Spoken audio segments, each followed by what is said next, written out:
What? I'll be sleeping.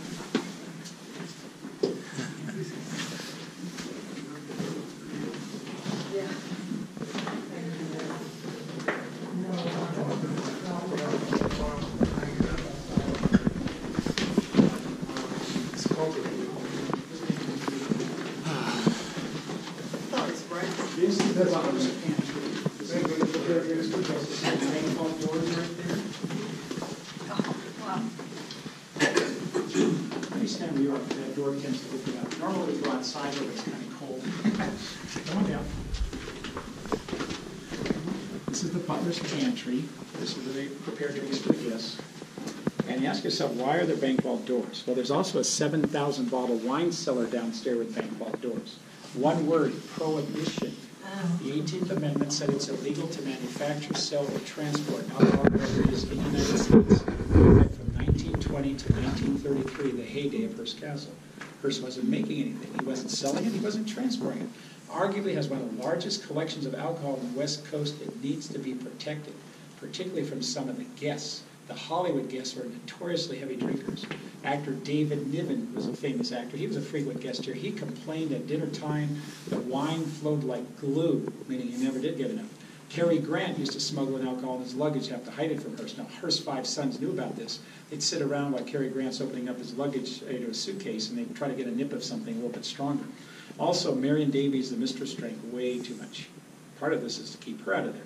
She was tricky. She'd keep a bottle of scotch in the water tank of the toilet off the morning room, so her and her lady friends would go in there in the evening and really whoop it up if they wanted to. Now, you've gone down some stairways that look crude and finished. Let's go outside for a minute. I'll show you something on out here. It's a little cold up here. Very good.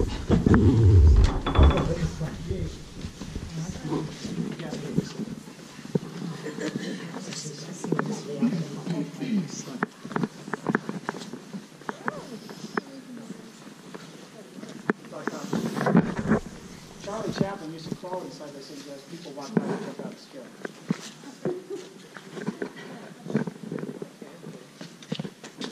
Okay, so you come out here, you see this nice limestone tile Clementa, Utah. What happened? Why is there roofing paper in that window? Why are there rooms up there that are sealed and nothing but cement shells? And all that's up there are Norwegian rats that we're trying to catch.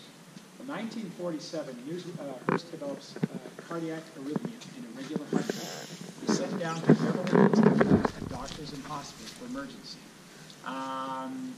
Call comes up, stop construction. Hearst is ill, money's tight. They've got several major estates they're working on. Don't build anymore. He dies 4 years later, 1951. He's 88 years old. It's the Hearst family and Hearst Corporation that own this at this point, and to them this is a white elephant. Expensive to maintain, families not staying here that much, time to remove it from the corporate books. They're afraid if they sell it to a private party like J. Paul Getty or Arm & Hammer, both who would guess here, they would sell off the collection. They want to leave it whole. They said it should go public. Hearst himself thought it should go public.